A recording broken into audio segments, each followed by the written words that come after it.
Hello and welcome to the Coaching Podcast, Coaching for Success in Sport and Business. Your host is Emma Doyle, the energy and high performance under pressure coach who is a world leader in unleashing human potential. Buckle up for this high octane session. Let them have it, Coach. G'day everybody and welcome to the Coaching Podcast. My name is Emma Doyle and I have the pleasure today, I'm so excited, to interview Tim Buwick. Now Tim, he's an author, speaker, podcaster, professional coach, MC and announcer. He does have a velvet voice, let me tell you that much. He's a director of paddle at a club in North Carolina, and he is the author of Blaze to Ablaze, How to Turn Your Blahs into ahas to ignite your passion and purpose. Two topics very dear to my heart. Both of those made my book as well, Tim, Passion and Purpose.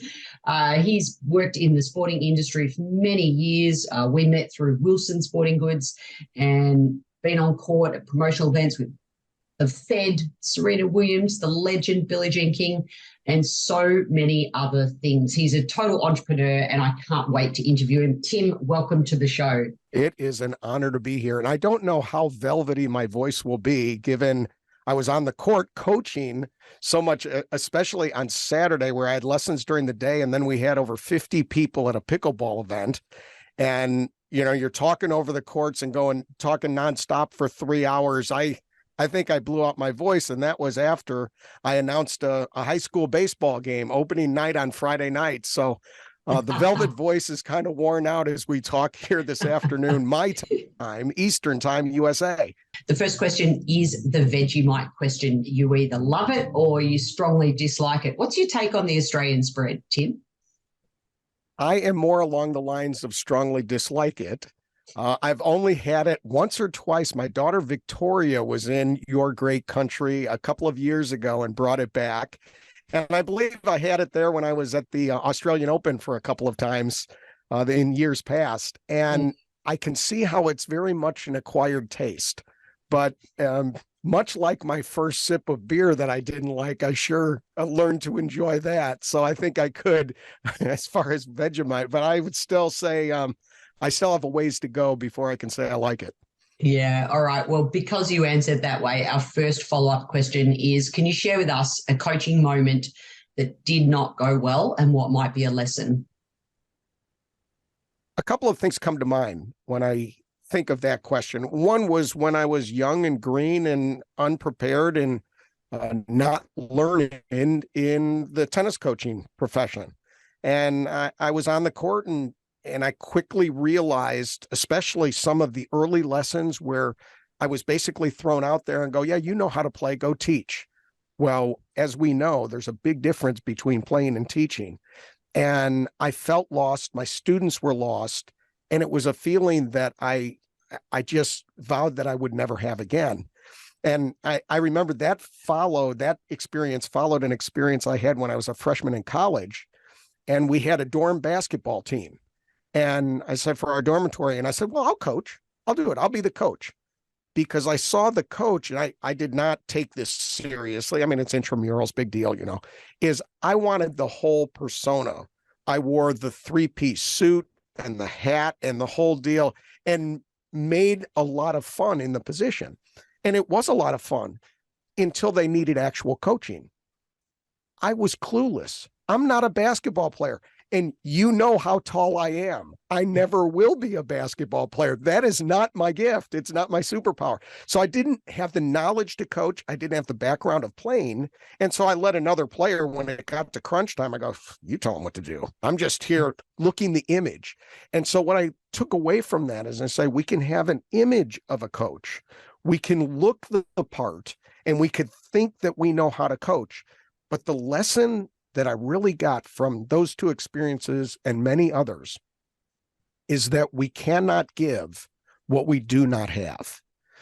And so that has given me a passion for lifelong learning, because I can't help you unless I first do the studying and help myself and learn what I need to share with other people. So, there's another way of saying that is what goes down in the well comes up in the bucket. So in other words, if there's no water in the well, there's nothing coming up in the bucket. And so I have to, in fact, I have in my lists of daily tasks and goals, it simply says fill the well. And what am I learning today that I didn't know yesterday that I can then give to others tomorrow? Well, I've already got 3 quotes that I'm going to pay it forward. That's just gold medal. Fill the well. I adore those quotes, and we cannot give what we do not have. So important, the difference between playing and coaching and teaching. So thank you so much. I think of it, and I think another way of doing it is that if we're not green and growing, then we're ripe and rotting. And so I've been around the block a few times, as I'm not as young as I used to be decades ago. I said, but that doesn't matter. Age is just a number. It's, are we growing? Are we young at heart? Or do we have that thirst for learning? Because again, I see the key in coaching is that continual thirst for knowledge, for that way of maybe learning a new technique, a new way of saying something that will click into the hearts and minds of our students and clients. Fantastic. And what about on the flip side, a coaching moment that went really well? What might be a lesson? Well, I think of a lot of times the best moment, for me is when that light bulb goes off in a student or a client where they get it, especially one that you've worked with for so long and you're trying to have them get that technique, whether it's on the court or it's in a coaching, a success moment of getting them attitudinally in the right spot where they go, now I know what you're talking about. I get it. And that light bulb moment is so exciting to me. It's one of the passions that I have for coaching. So I guess it's seeing that visible progress, and I guess if there was one area that pops into my mind is when I had an opportunity to, and very much in quotations here, the opportunity to coach Roger Federer. We were backstage. I was able to do a on-stage interview with Roger Federer in Spain. And as an aside, Roger Federer is absolutely as advertised. A gentleman through and through. I mean, I could talk a long time of the day I spent with him. He's, what you see is what you get with Roger Federer. There is no pretense to him. And I was so impressed. But in quote, coaching him, we talked backstage and he says, hey, Tim, what do you want to do with this, interview and everything? And I just said, Roger, we're going to roll with it. Let's just have a good time, as if he needed my help. But it was coming in with that mindset of saying, what is the environment that I want to create? What do I want to impart in the minds of my listeners, in the minds of my students, in the minds of my clients, so that they come away and say, I'm better for this interaction. And so, again, the only way that they can become better is if I become better. And also what I love is someone as the GOAT, such as Roger. Yeah. He's basically asking, who is my audience? He's like, hey, Tim, what does this audience need? Which is coaching 101, when we put the player at the center of the learning environment. I know that you passionately believe in that process, from the time that we've spent together. So even the great Roger Federer is putting the audience at the center, isn't he? It is so remarkable. If there was ever a person that could be a prima donna, it's Roger Federer. Look at me. I'm, still the most popular athlete in the world. And, I never once did he ever look at his watch and go, yeah, I put in the hours that I was contracted to do with Wilson or that kind of thing. His attention to every single person and the attention to detail is, it was inspiring, because we look and we say, how often are we, quote, too busy, or we blow somebody off, or, they need our attention. He was never like that. And yes, it's an appearance, but those stories go on and on and on about him. And it's the reason why he's a beloved figure, is because he treats every single person with dignity and respect. And I think of another quote that I think of often is, you can learn the measure of a person by how they treat someone who can do absolutely nothing for them. Thought, that's pretty profound. That's true, because how often is the temptation to ingratiate ourselves toward the rich and the powerful, and hey, if I get to know that person, they could lead me to this. But what about that person that can do nothing for you? How do you treat that person? And that's so critically important. And I think Roger Federer embodies that. Thank you for sharing those beautiful insights. What about a sliding doors moment in your life? From the earliest time, and I read in your book about how much you loved Australian football, and that's what you wanted to do, and you'd be in your backyard and you'd be playing, is I was the same way with sports announcing. As little as I could be, I'd set up these little microphones and I'd announce the games. I'd turn the sound down to the football games, our football, NFL here in the US. And I would announce the games, with my really high pitched voice because it hasn't changed yet. And I'd go in the backyard, like you said, the crowd would go wild. And my imaginary friend Tom and I would have our battles, and I'd announce the whole thing. And I did that for the longest period of time. And a sliding doors moment for me is when I got a call from Channel 2 television in Terre Haute, Indiana, here in the USA. And they said, listen, we want to interview you. We have a sports anchor position open. And you talk about nervous. And I went there, and you do an audition. So you get on the television set and you give a sports cast. And I remember the news director and the videographer and the cameraman were there. And they said, all right, now, Tim, for 60 seconds, just ad lib on whatever you want to talk about, just whatever comes to mind. So I ad libbed for about 60 seconds. I was done with that. And I looked and I saw the cameraman look at the news director and raise his eyebrows and go, And I thought at that moment, this might happen. And I remember this so clear to this day. This was before cell phones. Is I get a call in the dorm room and the phone rings and says, this is Mark Allen from TV2. I'm happy to offer you the job of sports anchor here at Channel 2 Television, NBC affiliate. And you start this Saturday night. And to this day, I don't know if there's ever been a moment where there has been such joy and excitement of a dream come true, to the point that when a few weeks after that, the news director came in and said, hey, by the way, all your checks are in your mail slot. Make sure you pick them up when you leave for the day. Not making this up. I totally forgot I got paid for this job. I go, oh my gosh, that's right. I'm going to get a check. It wasn't a big check, but I get paid to do this. This is awesome. And so that was one of those sliding door moments. I've got another one if you want me to share. Yes, please go on. I'll go ahead. I'll share one other one. It is when I became a public address announcer. So I'm trained speech communications, major in psychology, almost double majored in psych. The human mind fascinates me, and so that's what I wanted to be. I wanted to be a play-by-play announcer, television anchorman, that type of thing, which I was. And then I left to go into the tennis industry and eventually worked for Wilson Sporting Goods for nearly 30 years. And during that time, when I was with Wilson, I get a call, again, before cell phones, and I get a message on my answering machine, and it's a friend of mine from Raleigh. And he says, hey, Tim, I thought of you. We are hosting an event. It's going to be John McEnroe versus Pete Sampras at the RBC Center here in Raleigh, and they need a public address announcer. And I thought of you because of your answering machine, your outgoing messages. He said, if you're interested, I can put you in touch with the promoter. So think about this. It's just an outgoing message, which I leave wacky messages each week. Hi, this is Timothy J. Buwick. I'm touched, honored, and humbled. You give me a call, and this time, and I saw a little twist on it. And he thought of me for this.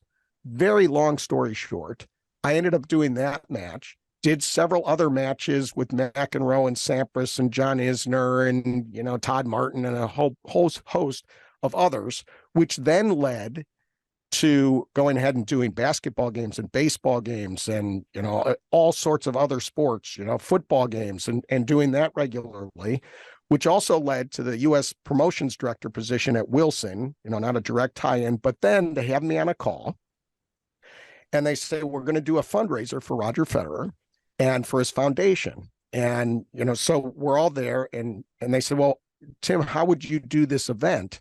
And I gave him a thought, and one of the gals says, well, it seems clear one thing we know is that Tim's the guy who's got to host this event. and I wasn't going to be going, and they said, all right, we're going to go. Turns out we didn't do the event, but we did the stage interview. All that are sliding doors of what could arguably be because of an answering machine message, and this is part of my belief in terms of sliding doors is everything matters. Everything that we do puts a stamp on who we are. And you think about it and just say, all right, this podcast, if I come in and just mail it in and go, okay, I'm a whatever, what are you talking about? And I act disinterested, which couldn't be further from the truth. I love this stuff, but it all says something about us. And so everything matters. And that's what these sliding doors taught me. Everything matters. I think we've just found the through line to our episode, even though we're not even halfway. I think that's going to be the tagline. That's so important and such a great message for all of us, no matter what we're doing, no matter who we're speaking to, no matter what that person can give back to us, just to, how we stand in our own integrity. So thank you for sharing that. What about our guiding question in 1 to a maximum of 3 words? What do you think makes a great coach? The 3 words that come to mind are all C words: caring, curiosity, and cognition. And I'll unpack each one. A good coach cares about who they're coaching, genuinely cares. Yes, they want to get results, but I want to get to know the person. What makes that person tick? What would be the spark? What would make them come away from this interaction better for it? That I have left footprints on their heart in a positive way.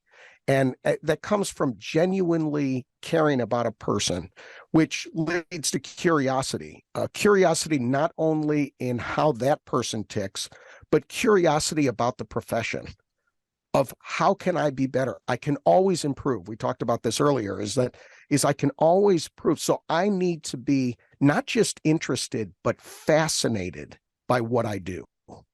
So we've been coaching for a long period of time. So have we arrived? We can't be any better. Yes, we can. Techniques change, time change, equipment changes. There's also changes in how we interact with the world when we're coaching clients.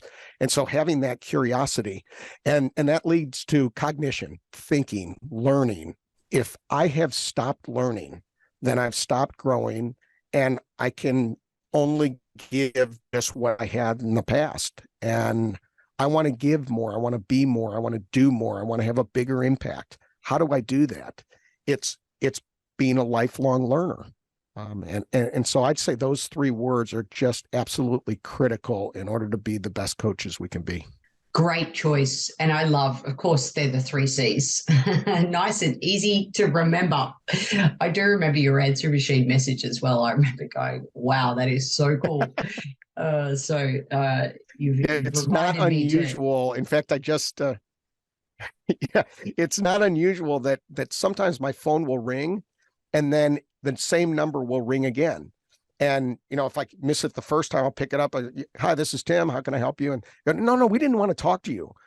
We're having a meeting and we got a crowd of people here. We wanted to listen to your answering machine. So hang up, don't pick it up. And we don't want to talk to you. We just want to listen to your outgoing message. And so, and you think about it, I think a good question for all of us to consider is, what are the little moments as we go through life doing whatever we do, where we can have that imprint, that every interaction we have with people is an opportunity. It's an opportunity to leave a mark, hopefully a positive one. And you say, so what are those opportunities in your world where you can make a difference in a positive way, where someone comes away and go, man, I'm sure glad I ran into her today, because she brightened up my day, or I learned something, or or just encouraged me when I needed it most. Footprints, leaving that footprint that you mentioned earlier as well, as it relates to caring. So important. So thank you for posing a question, which of course is our next question, for you to ask us a question. So when you get a chance to meet other successful entrepreneurs, etc., what's that one question that you love to ask of others? What sparks Tim's curiosity?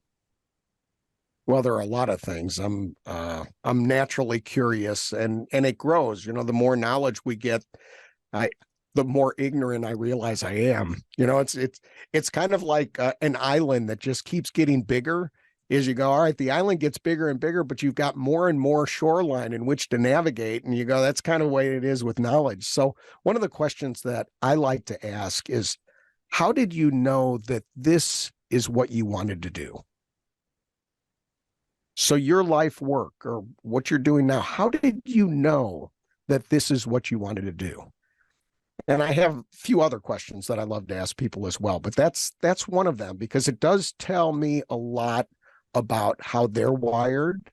And it also gives me a little bit of insight into their journey of how they arrived at the place they did. One thing that I found fascinating in my learning is that even the most introverted of us affects some 10,000 lives in an average lifespan. And this is for an introvert. But the number of times that she interacts with people and through the day that cross paths with some 10,000 people. And again, those are the introverts. And what I've learned is that everybody has a story. And you could think of the most boring person in your life and you're going, oh my gosh, if this one, this is like paint dry, this is not somebody that I necessarily want to hang out with. And then you ask some questions and find out about their life. You go, I had no idea. That's amazing. And everybody's got a story. And so I think that's part of the curiosity aspect of coaching and life in general is, how did you know that this is what you wanted to do?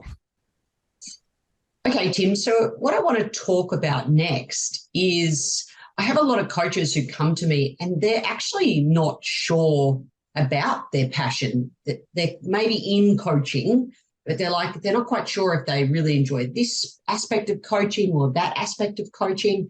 So how do you help somebody find and really help them spark their passion? Oh, I love that question, because that's why I wrote the book. It's about my own journey to answering that question.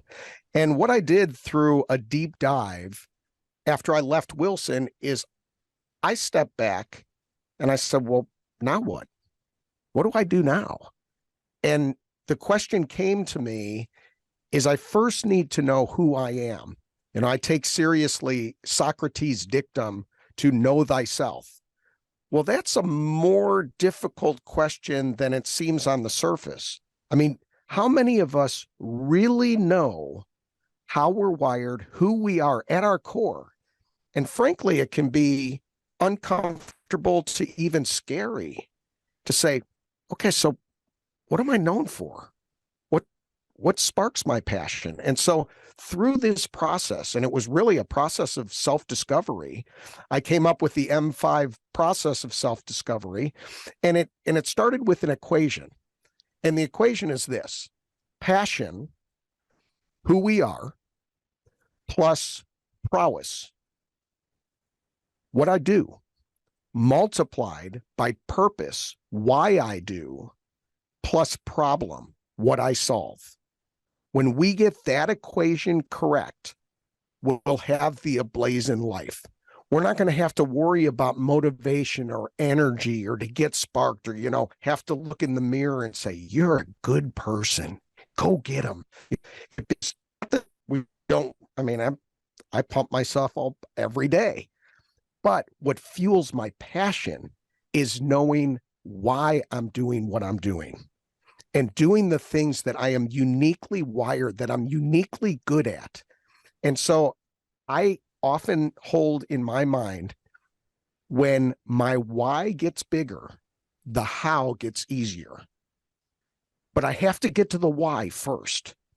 And so to take, and I take you through the book of taking that deep dive first to get to know yourself, and then finding out okay, in your gifts and abilities and the things that we do well, how do I connect that to a problem in the world? Where can I plug in to make a difference? And then we get that intersection correct, and we get that equation correct. And we will have everlasting passion and motivation because we're doing what we're meant to do. We're wired the way that we're wired to uniquely plug in to do those things. And sometimes I'll get to the end of a day and I'll say, why was this such a good day? I mean, today was a really good day. Today's going to qualify as a good day because we're having this conversation which fuels my passion. And it's so good to see you again. And I look and I say, okay, so why is that? Well, because one, I think one of the key elements to this, to interrupt myself, is to have a personal mission and purpose statement. And it takes some work to get it down. But if you, and I go through the book of a process of developing your personal mission and purpose statement. Mine is this: to create footprints on another person's heart by creating stick to your ribs type moments filled with light, laughter, and love. That's my mission statement. So that being my PMP, personal mission and purpose statement, that being it, I can now, since I've developed that through a process of self-discovery, I can look at opportunities that come my way. I can look at volunteer options that I could do, or how do I want to spend my time? And I can look in light of that and say, is this fulfilling that PMP, or is this distracting me from it? So I had an opportunity that came my way recently of a discussion about running a company. And a lot of that excited me. I go, that would be a new challenge. How would that work? And then as I continued to explore that, I realized I don't think that's the right position for me. And because it's much of what I would have to do in that position, I'm not naturally gifted for. But doing these things, that's right in my wheelhouse. You know, a lot of times you hear people say, well, you've got to work on your weaknesses. You know, go ahead and work on your weaknesses. You got, you know, geez, you're not all that great in math. You need to study harder. I go, screw that. Farm it out. You do the math. I don't get, no, we need to work on our strengths. When we focus on our areas of strengths, life gets great because we're already good at it. That's how we're wired, you know, and so that's where so much of my passion comes from, of helping other people find theirs. Well, that alone is gold medal, that formula. I mean, I've always dabbled around the surface, but for you to so succinctly be able to put that into a formula, I mean, everyone right now could easily put those headings and then start to even just dot point. And that, you know, that's the best place to start to help you get to those personal mission statements. Does it matter where somebody starts in that little formula? Like, could they start with, you know, the problems that they solve, or, you know, what they're good at, what they do? Does it matter where they start? No, absolutely not. Yeah, it doesn't matter. I think the important thing is that we're really honest with ourselves. And that can be a scary part sometimes. I mean, many of us live our lives by drift and not by design. When you think about it, few people really live their life by design. They just, you know, they fell into this job, or they kind of drift over here, or, you know, it's so easy to just go into the corner bar and, you know, and just hang out there every night. And, you know, and so I think it's that intentionality of just saying, no, I'm going to put in the hard work. I'm going to steal time from comfort. And instead of binging on Netflix over the next couple of weeks, not saying that that's wrong. I'm not judging about any of that. I do a lot of recreation stuff. I'm not against that. What I'm saying is that we need to do the hard work on ourselves to discover who we are. If we truly want the best out of life, if we truly want to be the best coach we possibly can be, because we know that's how we're wired, then we do the deep dive in ourselves and say, okay, so where uniquely in coaching, where am I at my best? What do I do that I'm best at? I could be good at a lot of things. And so sometimes we just have to say no to the good to say yes to the best. And that's a challenge. That's a challenge, but it's one that I know everyone who's listening or watching us is up to that challenge. Yeah, I'm sure everyone's doing some deep reflection right now. I know I've struggled and I continue. It's an area for me to develop in not saying yes to everything, because I've got my personal little mission. Too. Yeah, my mission statement. And so much of my statement is around harnessing energy and empowering people. So I see good in so many things and so many people. As a coach, one of our jobs is to see potential. Like we're like, whoa, like this person, we can see a vision for them, but for whatever reason that they're clouded. So, maybe they are passionate, but they feel clouded in terms of, they can't quite see what we can see in them. And without telling them, hey, you're amazing. It doesn't matter how often somebody or even a parent tells a child that, they can see the potential in somebody. It starts small. And I think probably my next book is going to be the 6-minute miracle. And it's like several quotes come to mind. One is, how do you eat an elephant? One bite at a time. A journey of 1,000 miles begins with a single step. And sometimes we look at big picture, purpose, passion, vision, and it's so overwhelming. And oftentimes it comes down to just start. And so sometimes I'll say to myself, Tim, can you devote 6 minutes to doing what you know you should do today? Now, I know with absolute integrity that I can give 6 minutes to something. And if I say no, I'm just flat out lying, and the secret is in the starting. And so what I would say from someone who hasn't seen the vision yet, well, and I think also is to help set them up for those small successes. I think, there's a lot of talk about self-esteem training and we need to teach our children self-esteem and this type of thing. And I go, no, I don't think so. I think we need to help them find how they're wired, their unique place in the world. Confidence comes from doing stuff. It comes from doing stuff. It's not necessarily me saying, oh, Emma, you're such a great person. Because if you don't feel that, if you're not getting those successes, it doesn't matter how much I say you have so much to offer the world. I'm not saying that encouragement. I'm a big rah encouraging. When I'm coaching, I'm constantly giving encouragement, but I guess somewhat of a graphic way to say it, but I say, I don't blow sunshine up people's butts. Okay. I want to make sure, because we need to be truthful at the same time and say where progress is, but also they need to be able to have those small wins. And so that's part of discovering who we are, is I've got a process in the book of just saying, okay, list out the wins in life. And I'm not talking about just victories against someone wins and someone loses, but what were the areas where you felt you were successful? Other people noticed and said, you're really good at the clarinet.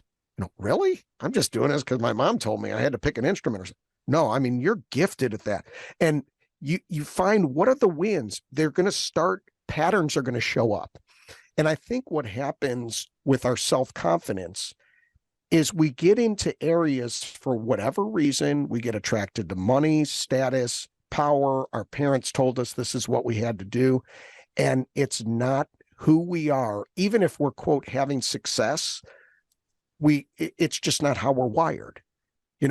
I'm never going to make an Excel spreadsheet look pretty. I mean, I'm just not, I don't like dealing with formulas and cells and all that kind of stuff. It's just not me. That's not my deal. And so I think, again, to me, that journey continues to step back. And as coaches, that's where we can help most, is to find out, okay, so say we're on the court. Why are you in this lesson? oh, well, I heard a lot about paddle or pickleball or tennis or whatever it might be, and say, okay, well, you give it a try. Yeah. So why are you doing this for you? And so to find out, it just popped in my mind is my niece. And she was just one cut below Olympic swimmer, very, very good swimmer. And I remember asking her, said, do you really enjoy getting up at 4:00 in the morning and swimming for 3 hours and then swimming 3 hours in the afternoon and everything? And she says, I really do. And that's all I needed to hear. I wanted to make sure that she was doing it for her and for no other reason. This is how she's wired. So that's somewhat of a long-winded answer of saying, I like to find the inner student, and we talk about the inner coach. And, when we find the inner student, we can help them become the inner coach. Yeah, again, a great through line coming out around following your strengths, acknowledging your successes, because it's not something where, kids of today as well, they're not wired to focus on that. And same in the workplace. I'm seeing time and time again, people will default to easily be able to answer what their weaknesses are rather than, you mentioned it early on about, superpowers. So let's finish on that note. Tim, what are your superpowers and how do you help others to uncover theirs? Well, I look at what I do. So as an example, we both have books. We released them at similar times. Well, as you know, there's a dozen different ways that we can promote the book. So what do I do? Am I working on a weekly email or doing blogs or speaking gigs or showing up at Barnes and Noble, that type of thing? And I think about it. I do two things particularly well. I write and I speak. And that's what I'm trained in. That's what I'm good at, and probably speaking over writing, but both I'm a words guy. I'm a communicator. I should do those things that allow me to do those two things on a regular basis. And so where my focus is now is saying, okay, I need to ramp up the podcast. I put it on pause. There's been some personal things that have been going on and trying to work out all these different elements. And this pickleball thing is just blowing up here in the US. It's just crazy. I've got a YouTube instructional series out, and one of the videos has almost 190,000 views already. And I'm like, what are these pickleball people, what do they do all day? Well, they watch videos and play pickleball, I guess. And I love doing that because that's the coaching aspect in me, but it's not all I do. And then I look and I say, primarily I'm a communicator. So my superpower is Tim. When you get out and communicate, when you speak to groups, when you do podcasts like this, when you impart what you've learned to hopefully give light, laughter, and love to those around you, that's when you're doing what you're doing. And that's where you're hitting on all cylinders. And again, where our joy and purpose and passion come from is doing what we were meant to do. And so those are my two superpowers, which means I shouldn't spend a lot of time on the golf course. I suck at golf. And say, could I become better? Yes, I could, if I want to take lessons and totally fix everything. But I don't care enough to it. I've only got so much time. I think statistically, we have 28,809 days on Earth, statistically average lifespan. I don't want to give away my age, but that number's getting smaller and smaller of the number of days I have left. So do I want to spend it on the golf course in a sport I'm not gifted in, that I really don't care enough about? I want to become proficient enough so I don't get left out because all the guys went golfing last week and I go, my shoulder's a wreck. I don't want to test it. All this to say, Tim, concentrate on doing what you know you're good at. You've given us so much to reflect on with care, curiosity, and cognition. So many great one-liners, because at the end of the day, everything matters. Tim, as in timbuwick.com, is where you can find out more about how to get your hands on Blaze to Ablaze and all of his other services. Thank you so much for being in my life and impacting me as a coach. And every time we've caught up, no matter what, you've been there with, eyes and arms wide open. So thank you so much, Tim, for being on the Coaching Podcast. As usual, it's a joy being with you. Thanks for having me. Thanks, Tim. Thanks, everyone, for listening.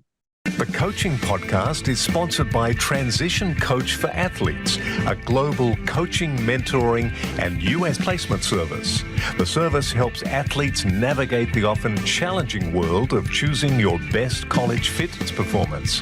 Visit www.transitioncoachforathletes.com. That's the number 4